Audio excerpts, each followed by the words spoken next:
What's What's that? that? You didn't say 3, dude. Fucking, you guys didn't count all the way down. Yeah, that's gonna be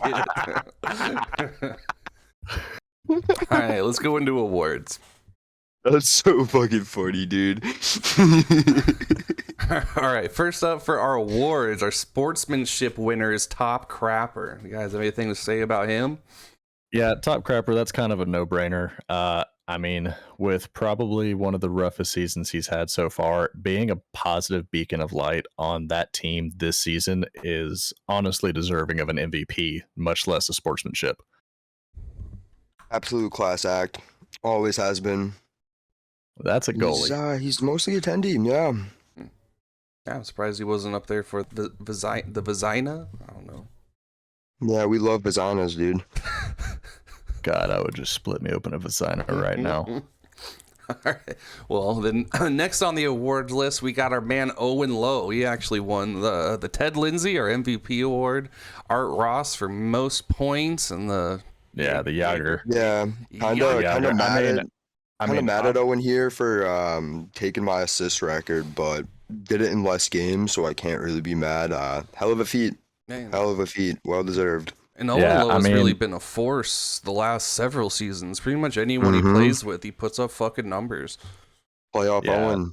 Yeah. I mean, for sure. I mean, and MVP is just kind of obvious when you get the assist and points awards tallied together. I mean, obviously a big part of that is Chase bringing in 62 goals for him. I mean, that front line is well deserved of all their awards, and they're going to bring it. We'll say one thing, boys. At least we have seen Naughty by Nature's top line already this season, to say the least. That is for sure. There's a lot of documented game film to watch on them.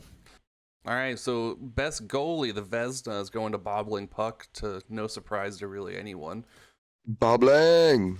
Yeah, I mean, at this point, he should be a back-to-back right now. It's honestly a shame he didn't get it last season, but to finally get the recognition he deserved this year, more than well-deserved. Benchwarmers have back-to-back Vezina winners right now, back-to-back Calder's. Gotta love it. And he has a 787 save percentage. That's pretty rad. So next up, we have the Maurice Rocket Chase, 62 goals. I mean, he's been proclaiming for 3 seasons now that he's the best scorer in the league, and he finally proved it. So, nothing but tipping your cap to him for finally backing it up. When you're allowed to be naughty, baby.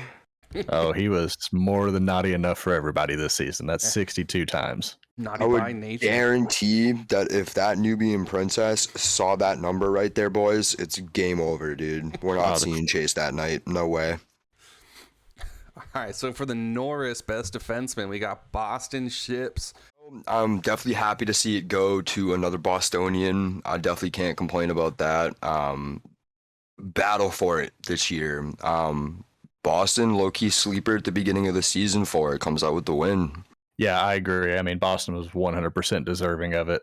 He was number 2 on my ballot. I had Onion first. Onion won it last season and then almost doubled his performance. But Boston is more than deserving. He absolutely backed up the defense for Naughty by Nature. I think they only allowed 2.5 goals a game for a team average. That's strictly on him. I mean, he did nothing but stop people from scoring all season long. All right. Next up, we got the Calder Rookie of the Year. We got Hosers. Isn't that another bench warmer? He is another bench warmer, and let me tell you guys about playing with Hosers. So, him on the ice, center, wing, doesn't even matter. Him as your forward is having somebody that can walk the other team, put it right in the net. But if it doesn't go that way, he's going to be right back with you on defense. Like, the amount of times that I haven't even had to make a play because Hosers is there, not even shown in his stats. Unbelievable player, completely deserved. Yeah, and I mean, he's right there at the top with points, total points, 63, 37 goals, 26 assists. So he's shooting and giving the puck to other people. Yeah, I totally agree. This was a no doubt vote. I mean, he was the best rookie by a pretty good margin. I mean, he played offense, defense, backed up everything, and he was a great person to be around the whole time doing it. Mm-hmm. And next up, we have the President's Award. So best record, that actually is going to Faded of the Gravediggers. Yeah, now some people might say this one's a little controversial. Naughty by Nature technically had the best record, but 3 forfeits cost them the presidents. Hmm. It shows that it's important to play your games and make them happen any way you can. But it's just, I mean, nothing but props to them. They were obviously the best team all the way around, and can't wait to see them do it in the playoffs. And Yeah, see, the absolutely. interesting part about that is when that forfeit happened, it was Naughty by Nature against Gravediggers. So that President's Award still could have gone to them in the end. All Yes, right. sir. Last on the list, we have our Jack Adams. Best coach goes to Lucky Luciano. Yeah, this one's a no-brainer. I mean, this is technically back-to-backs for him. He took a season break, won it in his rookie season, won it again this year. I mean, middle school principal, knows how to run a show, does it consistently in the league. And in this league, that experience with kids will definitely go far. So you can see why he's won the award there, boys. A lot of U18s on that roster that he has thrived with.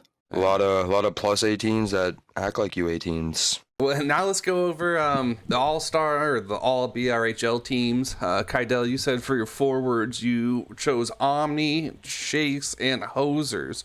Nuts just put up the same people plus himself. I mean, you take Omni, you take Chase, put him with somebody like Hosers. I can't imagine it being easy to stop at all. I've seen what a lot of them can do. It just wouldn't be fun to play on a line with any of them. Yeah, I looked at it strictly based on stats, and I'm going to be honest with you. We can play the favoritism card, Kydel, or we can just look at it for what it's worth. How did the guys perform? I personally, I put Omni.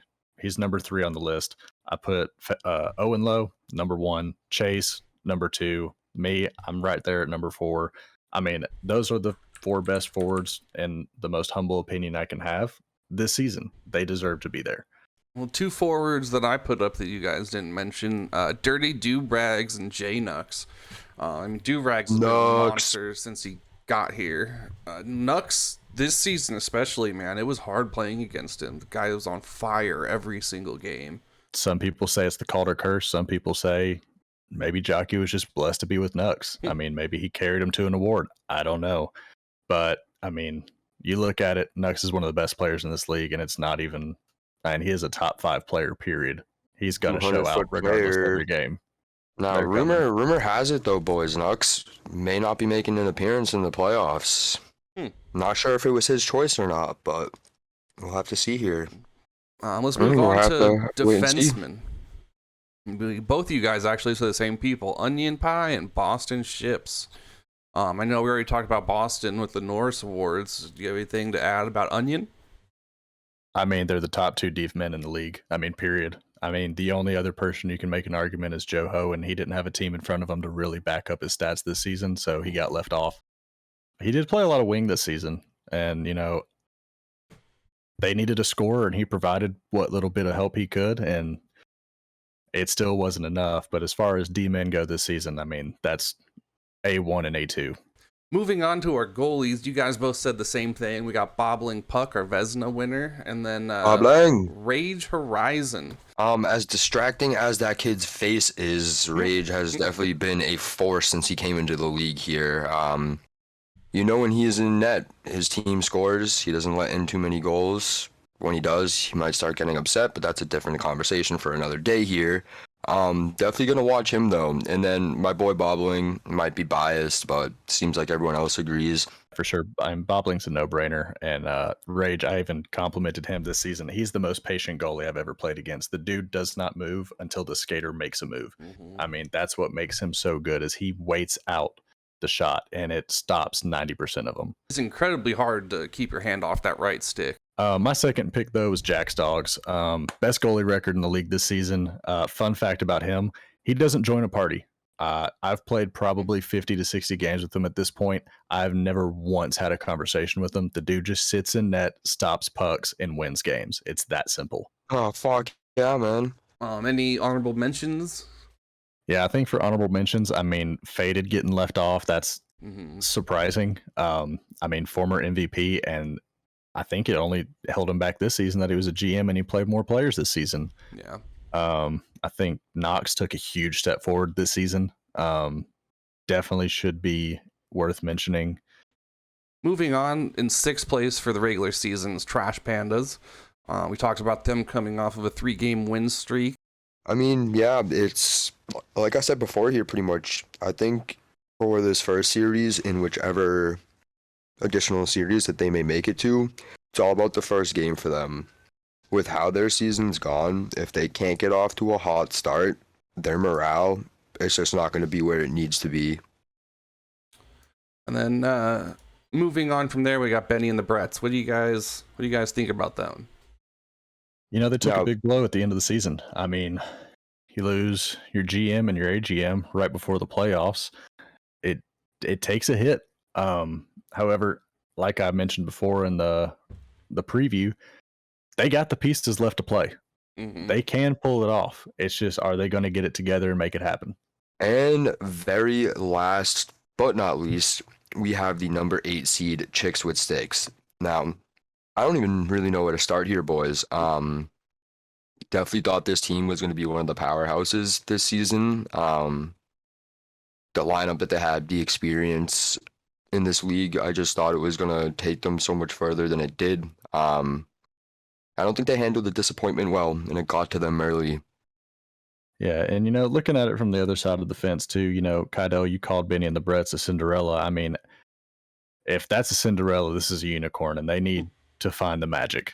Obviously losing Clapp middle of the season, that's a huge hit. Was it though? How many games did Clapp even play? He might have played 3, but I mean, he had won the I believe Rocket the Clapp season played before. 2 games and posted 1 assist total for those 2 games. To throw a little stats at you, like I said, 4 wins, 23 losses, 11 points total with 3 overtime losses, a win percentage of .133, and negative 79 goal differential with a 5.5 goals against average. Yeah, rocking a 2.87 goals for average. I mean, we're playing threes here, boys. 2.5 goals isn't going to get it done. You need at least 3.5 to win games consistently. If you look at the top 4, they're all over 4 goals a game. I mean, it's just that easy. All right. Well, I mean, that about wraps up our postseason recap. Tune in next week for the second round playoff preview. We'll be going over some of the all-star banter that's going on at that time. Rest of the awards once they're announced. And outside of that, guys, have a good playoffs. Kick some ass. Hope to see y'all soon.